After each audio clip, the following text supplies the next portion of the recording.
What's up, guys? Welcome back to the channel, and I'm back bringing you the most creative construction videos. I'm pulling up to my current job, Parksville Cottage, right up here near Parksville Lake in Benton, Tennessee. And today I'm going to be doing a small little frame out job on finishing up this shower for the customers. Let's step inside this building right here and I'll go into depth about what's gonna happen next. So I'm walking inside the cottage right now, and as you can see below me, yes, there's subfloors in here over top of concrete. I will get into that on the next video I'm gonna bring y'all about subfloor and the hardwood flooring.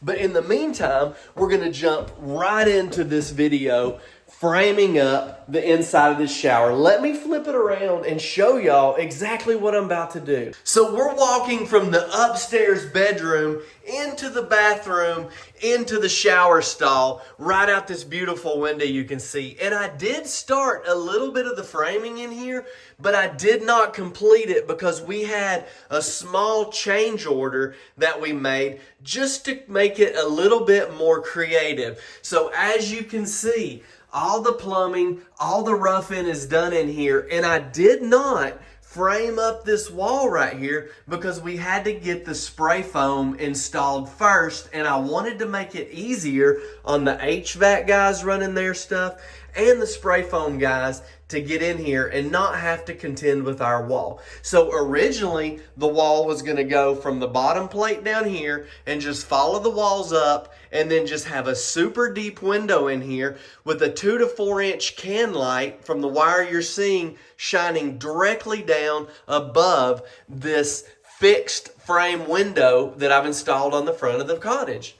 But now we're actually going to change this, and we're going to frame here up so high with a bench seat, and then we're going to frame a standard 3.5 inch 2x4 wall up from there. So we will still have the light up here, but we are also going to have this bench seat slash shelf. So since I've already got the framing up here that I mentioned to you a second ago, we're going to have to tear out. I'm going to have to predetermine how high I want the actual bench seat to go, and then I will need to subtract my frame I'm going to build across here plus my top plate that's going to go across here on this wall, so that I can determine where I need to cut this off and demo out that wood right there. So I've determined that 18 7/8 is going to be my height right here.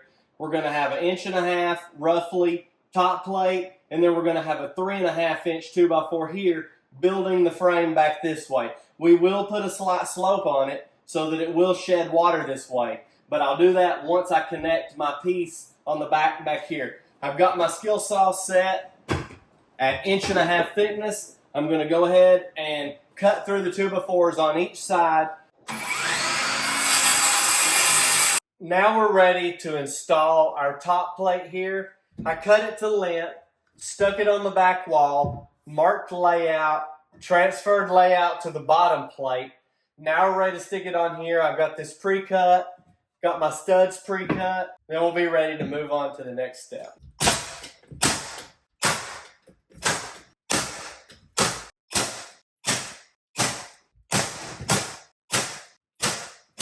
Now that we have this installed, throw the level on here, make sure everything's perfect. Now we're going to build our frame to go on top of here, install that at a slight slope, then move on to the next step, frame the wall on up to the ceiling. All right, I've built this simple little frame here that's all on layout.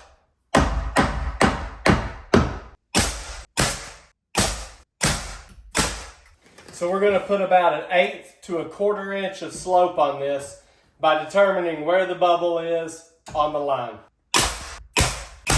All right, I've started on the wall framing. I'm gonna bring you in for a closer look. We've put our bottom plate along here. I just went ahead and blocked in the side, went ahead and put our plate across the top, down through here, plate on the side, got all my layouts marked to get my measurements. Now what we're gonna have to do here is we've got the wood frame here, and we're gonna have to allow for the subway tile, the mortar, and the 1/2-inch backer board that they're going to use. And we're going to allow that back, and we're going to put our framing about right here. I'll have to take some measurements, but we're going to put our framing close to here so that with our backer board, mortar, and tile, we'll still have about an 1/8 to 3/16 inch reveal, such as a standard door trim on an interior or exterior door. We are 95% done with this project. Got this all framed out, still like one side here, but now I have to decide what I'm putting across the top, because I cannot put a full 2x4 across there because the can lights have these little spring-loaded arms that are designed for, I believe, up to 5/8 thick sheetrock, 1/2 inch or 5/8 thick sheetrock. And that's what they'll clamp on. So if I put a full 2x4, then my backer board and tile, those things are going to go up in there and they're not going to clamp on there. I've seen a problem like this before trying to put those into tongue and groove, and it didn't work well. So I'm going to have to come up with something different right here. The solution I've come up with is to notch out this 2x4 so that when the backer board goes over it, you're still going to have a large enough area to stick this can up in here and have the 2 flaps on the side. There's 2 different cans we're looking at, so what I've created here will work with both of them, and then we can just stud up from there and support it.